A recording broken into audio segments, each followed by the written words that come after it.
네, 주보에 보시면 청년부를 위한 공동의 기도 제목이 있습니다. 함께 보시면서 개인을 위해 그리고 또 여러분들이 속한 공동체를 위해 함께 기도하길 축복합니다.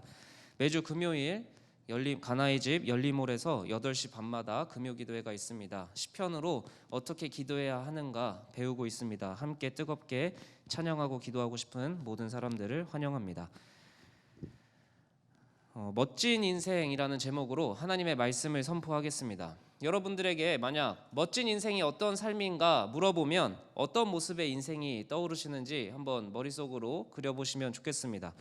누군가는 화려한 옷이나 화려한 차를 타고 화려한 집에서 사는 삶이 멋진 인생이라고 할 수도 있을 겁니다.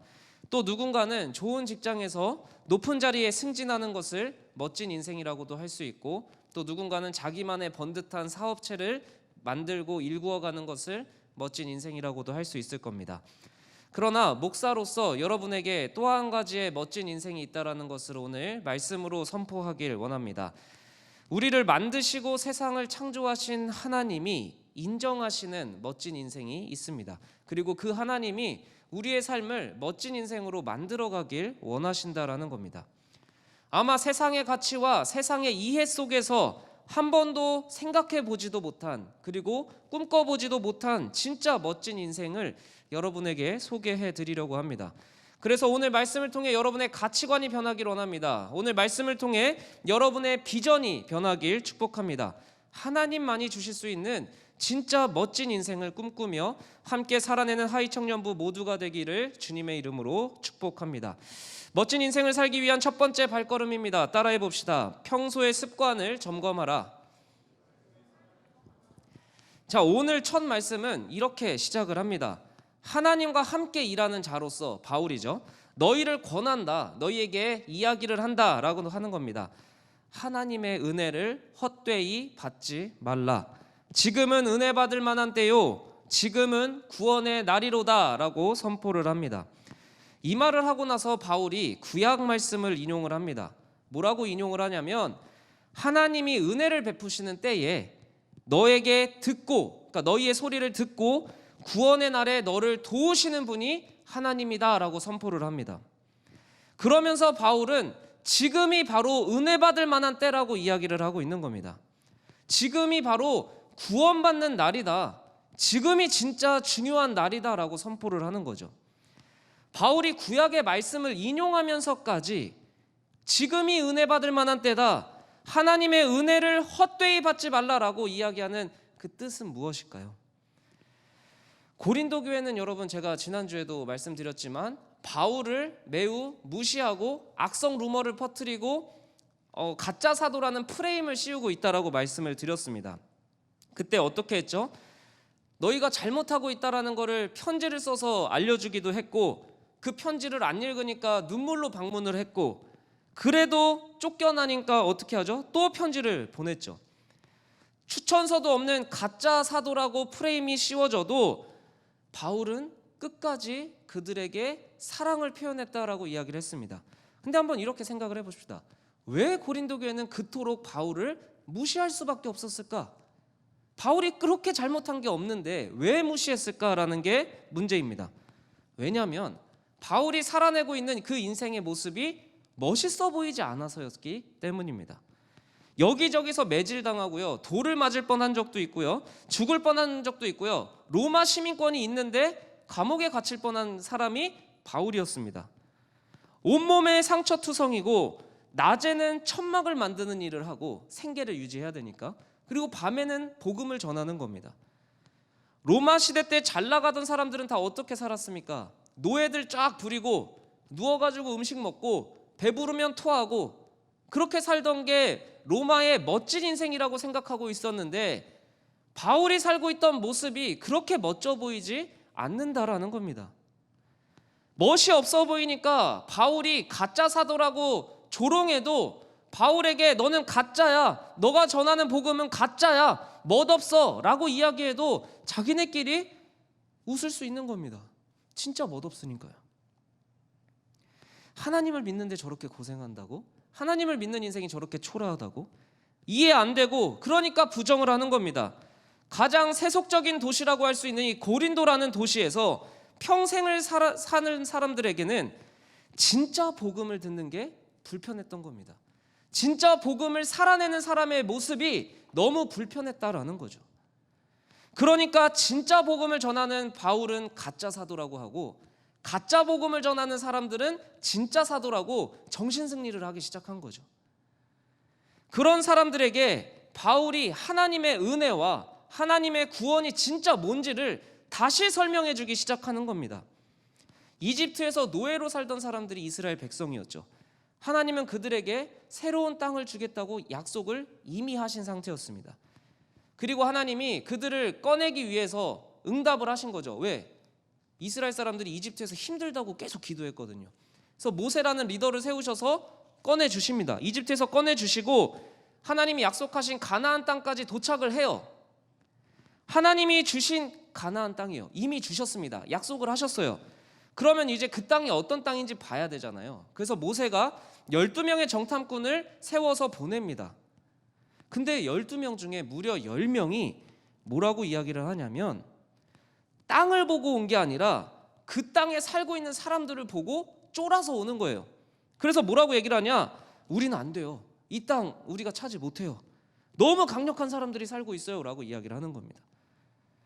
모세가 하나님이 이 12명의 정탐꾼을 보낸 이유는 뭡니까? 하나님이 이미 주신 땅이 어떤 땅인지 보고 오라고 이야기를 한 건데, 이 땅에 들어갈 수 있냐 없냐를 판단하라는 게 아니었거든요. 이 땅에 들어갈 건데 그 땅이 어떤지 보고 오라고 말씀하셨던 거거든요. 근데 그 땅에 살고 있는 사람들한테 겁먹어서 온 겁니다.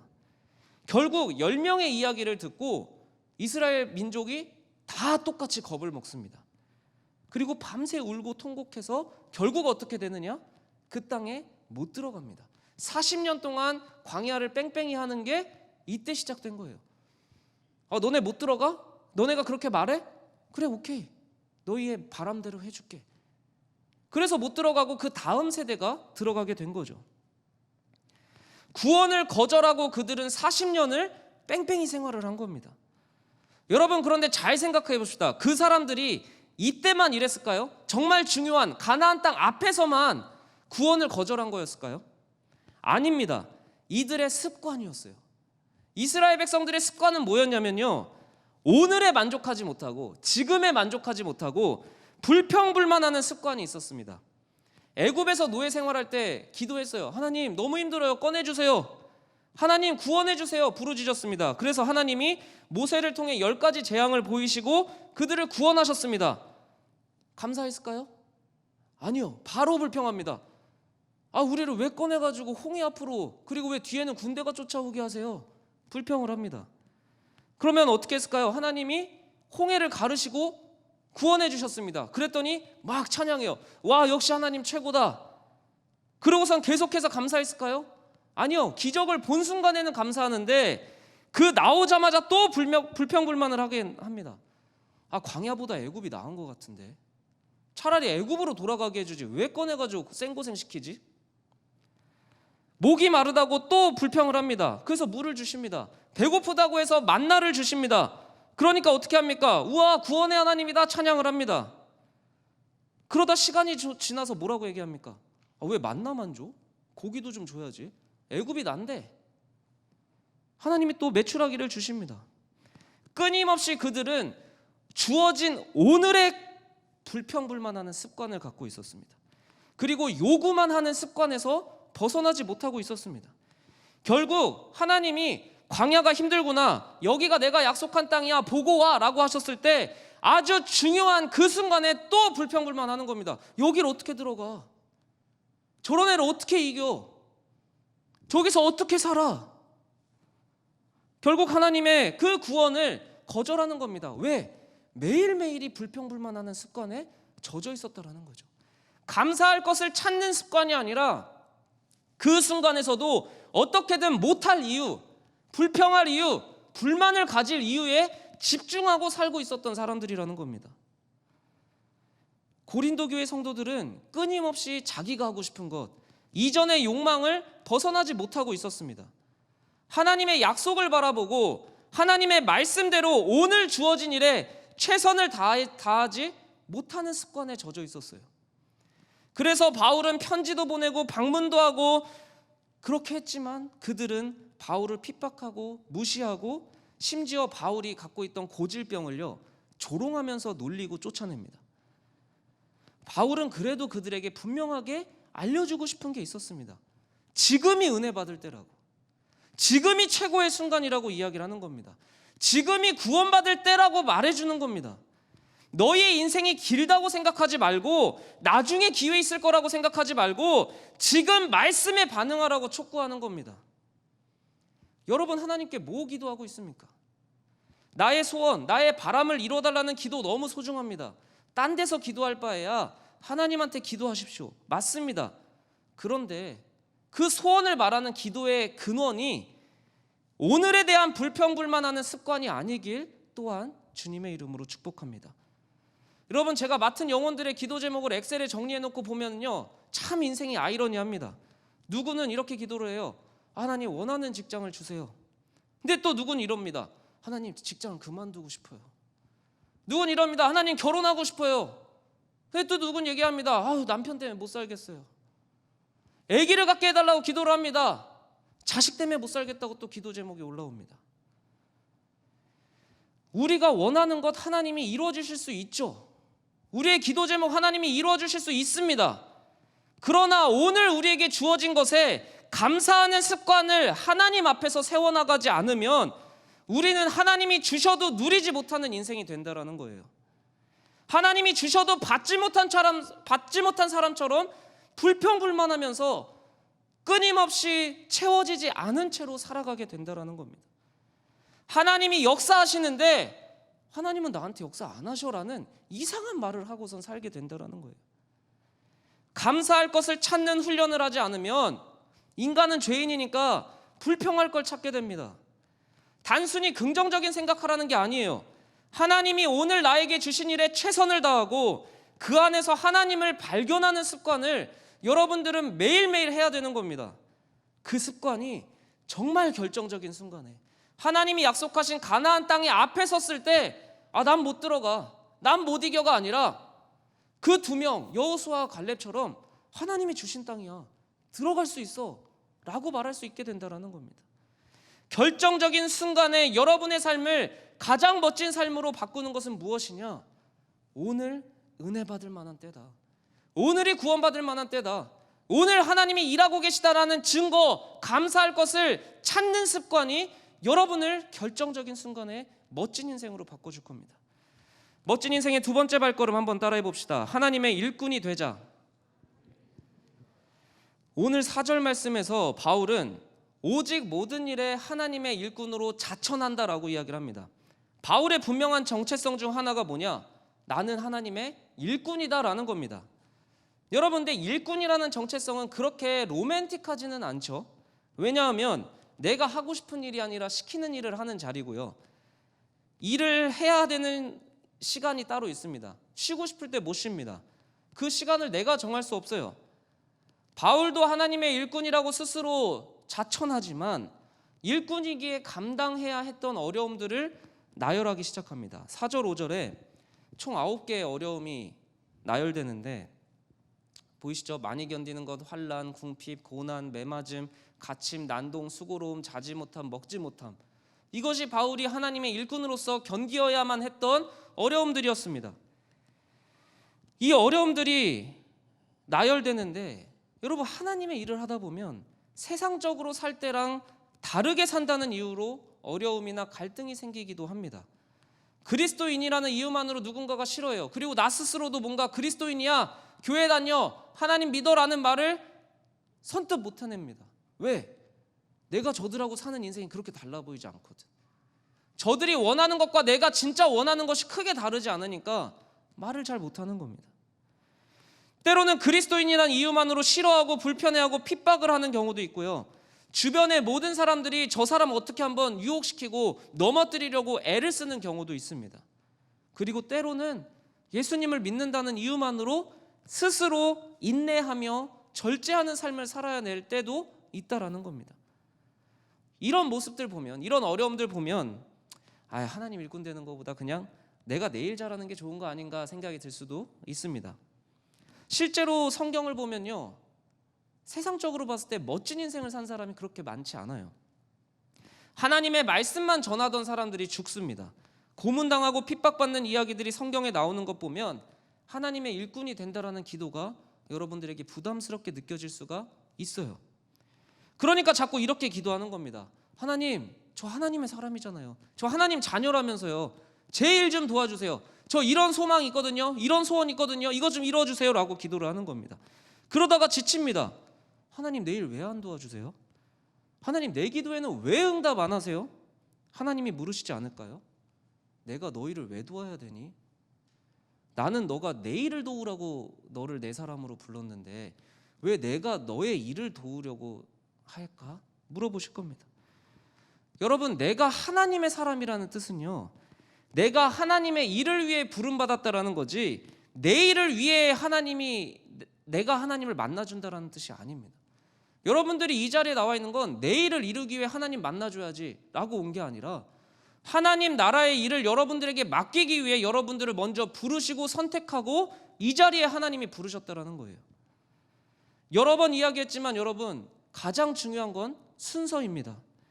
그릇이 준비되고 음식을 담아야죠. 건물을 높이 세우기 이전에 땅을 깊이 파야죠. 그리고 건물을 지탱할 집안을 준비해야죠. 하나님은 복은 준비됐다라고 성경에서 여러 번 이야기하셨는데 왜 복받는 사람은 없을까? 복받을 준비를 안 하고 있으면 하나님의 복이 준비돼도 줄 수가 없는 겁니다. 식판을 들고 가야 배식이 되죠. 그릇을 갖고 가야 음식을 담아주죠. 우리는 우선 됐고 복부터 달라고 이야기를 하는 겁니다. 순서가 다르면 여러분, 일은 진행되지 않습니다. 바울은 그래서 하나님의 일꾼으로 먼저 자천하는 겁니다. 그리고 그때 있을 어려움들을 견디고 인내하는 겁니다. 설거지를 하고요, 깨끗한 그릇이 되어야지 음식을 받을 수 있으니까. 때로는 그릇을 만드는 수고를 해야 됩니다. 왜? 그릇이 있어야 음식을 받을 수 있으니까. 여러분, 결단해야 됩니다. 그리스도인이라는 것은 내 일을, 내 소원을, 내 욕망을 하나님이라는 신에게 도와달라고 기도하는 사람이 아니에요. 하나님이 하나님의 일을 위해 먼저 우리를 부르시고 우리에게 하나님의 어떤 일을 하라고 사명을 주시고 일꾼으로 세우신 것이 그리스도인들이라는 겁니다. 누군가는 그럴 수 있습니다. 하나님, 일꾼 되면 제 인생이 너무 고달파지면 어떡할까요? 지금 갖고 있는 거 다 버리고 다 포기하고 선교지로 가라고 하면 어떡합니까? 포기해야 될 게 너무 많아서 걱정이 됩니다. 힘듭니다. 못하겠습니다. 욥처럼 고난받으면 어떡합니까? 예수님처럼 십자가 지는 거 두렵습니다. 근데 여러분, 진짜 큰 착각입니다. 걱정 안 하셔도 됩니다. 마치 이런 겁니다. 헬스장 오래 다니다가 몸이 전혀 변화가 없으니까 PT를 끊을까 말까 고민을 하네요. 그러다가 상담을 받는데 트레이너한테 이렇게 말하는 겁니다. 아우, 저 너무 근육질 되면 어떡하죠? 여러분, 근육질 그렇게 쉽게 안 됩니다. 평생을 근육질로 만들려고 노력하는 사람은 그렇게 이야기할 수밖에 없어요. 근육질 그렇게 쉽게 안 돼요. 걱정하시는 것만큼 근육 그렇게 생기지 않습니다 라고 말을 해요. 여러분, 하나님도 여러분의 몸 상태를 아십니다. 여러분의 영적 상태를 아세요. 올바른 트레이너일수록 몸 상태를 보고 무게를 책정하고 운동 프로그램을 짜주죠. 목적에 맞게 회원을 도와주는 게 트레이너죠. 무거운 것 들기 전에 무거운 것을 들어도 다치지 않는 자세를 가르쳐주는 게 트레이너의 본분입니다. 무책임한 트레이너는 힘센 사람한테 그냥 들어보라고 해요. 바른 자세를 잡는 시간이 매우 지루하고 어려우니까. 그래서 그냥 들고 싶은 자세로 무거운 거 들어보라고, 하고 싶은 운동을 하라고. 그러다가 부상당하면 후유증으로 생고생을 하는 거죠. 하나님은 여러분이 결단하면 그때부터는 이 인생이라는 무거운 짐을 들 수 있는 사람으로 훈련을 시키고 자세를 잡아가실 겁니다. 멋진 인생에 필요한 건강한 습관, 건강한 언행, 사람을 대하는 건강한 태도, 용서하는 마음, 하나님 안에서 하나님의 일꾼이 되겠다는 결심 아래서 시작되는 겁니다. 여러분의 무거운 인생을 들기 위해 하나님은 끊임없이 바른 자세와 바른 태도를 가질 수 있도록 기본적인 훈련부터 다시 시작하실 겁니다. 여러분들이 살아온 삶의 태도와 방식을 유지하게 하는 것이 아니라 다른 태도와 다른 삶의 태도를 가질 수 있도록 기본 훈련부터 다시 시작하시는 겁니다. 하나님은 이미 우리에게 멋진 삶을 약속하셨고 보장하셨습니다. 꼭 죽어서 천국 가는 수준이 아니라 오늘 지금 우리의 삶에 천국을 누리게 해주겠다고, 지금이 은혜 받을 때라고, 지금이 구원받을 때라고 말하고 계십니다. 누구를 만나도 어디를 가도 평안하게 해주겠다. 누구를 만나도 당당하게 해주겠다. 어떤 상황에 처해도 용감하게 해주겠다. 평안을 누리게 해주겠다 약속하신 겁니다. 여러분, 우리가 왜 힘듭니까? 왜 두렵습니까? 왜 당당하지 못합니까? 왜 인생을 우리가 책임지려고 해서 그런 거 아닙니까? 하나님의 일꾼이 된다라는 건 여러분, 내 인생을 내가 책임지지 않아도 되기에 하나님이 책임져 주시기에 그 인생은요, 누구를 만나도 당당하고요, 어디를 가도 두렵지 않을 힘이 생기는 겁니다. 알바생은 매장이 망하면 다른 매장 구하면 되죠. 인생에 타격은 있어도 덜 타격을 받습니다. 그러나 매장 주인은 엄청난 타격을 받죠. 회사가 망할 때 사원도 힘들겠지만 그 회사를 책임지고 있던 사람은 경제적인 타격뿐만 아니라 법적인 책임까지 감당해야 되는 겁니다. 여러분, 이 시간 하나님을 오해하지 않으시길 주님의 이름으로 축복합니다. 하나님은 우리를 하나님 나라에 하나님이 우리를 일꾼으로 부르신 겁니다. 그 이유는 우리를 하나님 마음대로 부려먹기 위해서가 아니라 우리 인생을 끝까지 책임져 주시겠다라는 말씀입니다. 하나님 나라 일에 동참하게 하시고 그에 대한 복지도 다 하나님의 책임이에요. 스스로를 하나님의 일꾼이라 자천한 바울은 누가 뭐래도 당당했습니다. 어떤 상황에서도 의연했습니다. 그는 하나님이 주시는 복지를 분명하게 누리고 있었기 때문입니다. 오늘 6절 7절입니다. 바울이 누리고 있던 복지는 무엇입니까? 깨끗함입니다. 하나님에 대한 지식입니다. 오래 참는 능력입니다. 자비와 성령의 감화와 거짓 없는 사랑과 진리의 말씀, 의로움입니다. 이 복지를 하나님이 마음껏 주셨고 이 복지를 누린 바울은 그래서 동시에 이렇게 고백을 하는 겁니다. 9절 10절, 하나님 나라의 복지를 받고 바울이 누린 삶은 너무나 강력합니다. 저 정도면 죽은 거 아니야? 살아있습니다. 저거 하나님한테 징계받은 거 아니야? 근데 죽임을 당하지 않고 오히려 영원히 삽니다. 야, 저 정도면 근심해야 되는 상황 아니야? 근데 기뻐합니다. 야, 가난한 줄 알았는데 오히려 가진 사람보다 더 많은 사람을 부유하게 하는 엄청난 능력의 소유자입니다. 아무것도 없는 줄 알았는데 알고 보니까 다 가진 사람이었습니다. 여러분, 진짜 가진 사람은요, 내가 이거 가졌다라고 자랑하지 않아요. 가진 것을 자랑하지 않습니다. 애매하게 가진 사람은 자기가 가진 걸 온몸에 두르고 나와서 자랑을 해야 되는 거예요. 한 작은 교회에서 있었던 일입니다. 중학생 아들을 가진 집사님이 구역 모임에서 자기 아들이 자꾸 스마트폰을 최신형으로 바꿔달라고, 그리고 고가의 패딩을 사달라고 하는데 도대체 어떻게 사줘야 될지 모르겠다고 고민을 하고 계시는 겁니다. 그때 한 권사님이 우리 애들은 그런 거 요구한 적이 없는데 그 집안 사정을 알면서 어떻게 그렇게 자꾸 요구를 할까? 집사님 걱정이 많겠네. 집사님 사정을 아들이 알고 있지 않아? 라고 물었습니다. 근데 그 집사님이 대뜸 이렇게 이야기를 하는 겁니다. 권사님네는 잘 살잖아요. 그때 권사님이 뒤통수 맞는 충격으로 깨달으셨다고 합니다. 가난한 사람일수록 가난하지 않아 보이려고 애를 쓰고 부자일수록 부자처럼 안 보이려고 애를 쓰는구나. 돈이 많아도 마음이 가난하면 다른 걸로 보상받으려고 포장하게 애를 쓰는구나. 하나님은요, 그의 일꾼을 이렇게 만들어 가시는 겁니다. 꾸며야 멋진 인생이 아니라 꾸미지 않아도 멋진 인생을 선물로 주시는 겁니다.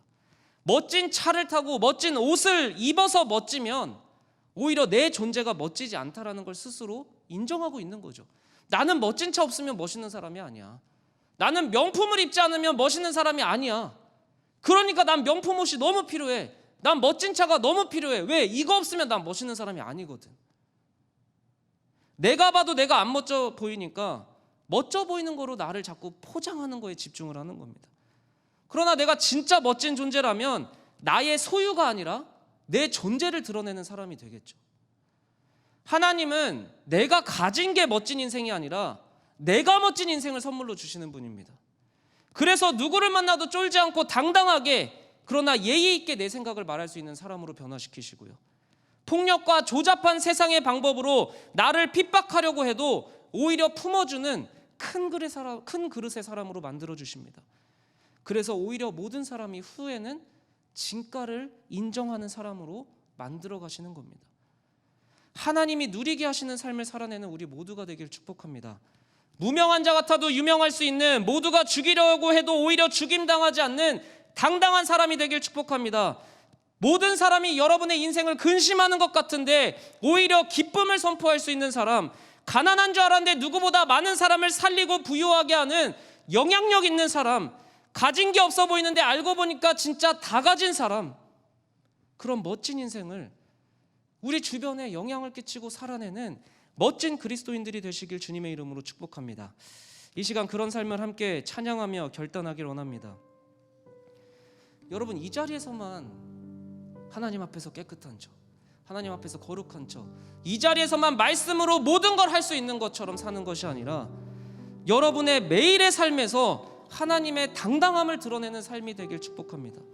내 삶이 하나님 나라의 일꾼으로 매 순간 예배할 수 있는 자, 당당하게 하나님의 뜻을 전할 수 있는 자, 모든 것을 가진 자, 가진 것이 없어도 더 많은 사람들을 살릴 수 있는 자, 주일에만 티나는 그리스도인이 아니라 매일 매 순간 그리스도인으로 살아나길 축복합니다. 이 시간 가사 묵상하면서 함께 결단하며 나가면 좋겠습니다.